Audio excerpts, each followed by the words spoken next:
আমার কেন জানি মনে হলো শিয়ালদার মতো জায়গাতে কাউকে খাবার খাওয়ানো একবারেই উচিত হবে না ভেবে আমি আমার মতটা এই বোতলগুলো আমি যদি কিনে নিয়ে দিবেন আমাকে, বিক্রি করবেন আমার কাছে? বিক্রি করবেন? কত টাকা বিক্রি করবেন? হ্যাঁ, ক টাকা বিক্রি করবেন? মানুষ অভাবের তাড়নায় কত কিছু করে, পেট চালানোর তাগিদে মানুষকে নানান রকম কাজে নিযুক্ত হতে হয়, যুক্ত হতে হয়। তাই এই মাসিরাও সংসার চালানোর জন্য একটা কাজে ব্যস্ত হয়েছে, একটা কাজ করছে, বোতল করার কাজ করছে। মাসি আর একটু শুনে যান। বুঝতে পারছি যে আপনার মানে ভ্যান আসছে, আপনি কাজগুলো গোছানোর চেষ্টা করছেন। বলছিলাম আপনারা তো দুপুরে কিছু না কিছু খান, ঠিক আছে?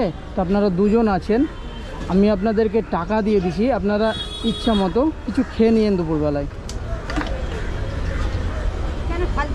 দেখেন, আমি আপনাকে একটাই কথা বলেছি, আপনি আমার মায়ের বয়সের, কাজ করছেন দেখে খুব খারাপ লাগলো, সেই জন্য আপনার সঙ্গে একটু কথা বলতে এলাম। অন্তত এক মাকে অন্তত দুপুরের এক মুঠো খাবার যদি আমি তুলে দিতে পারি না, আমাকে খুব ভালো লাগবে, বুঝতে পারলেন? নেন মাসি, আসেন এদিকে। এগুলো সব সেই হোটেল মোটেল থেকে কুড়িয়ে আনেন নাকি? আচ্ছা, এটা নেন, কিছু দুপুরে খেয়ে নেন।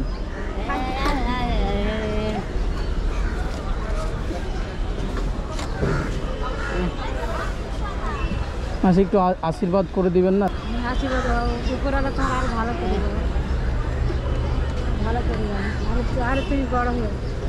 শুনেন, দুপুরবেলায় কিছু খেয়ে নিয়েন। হ্যাঁ হ্যাঁ হ্যাঁ হ্যাঁ।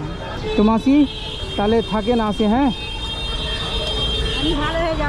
নিশ্চয়ই নিশ্চয়ই, আপনিও ভালো থাকবেন। মাসি খুশি হয়েছেন তো?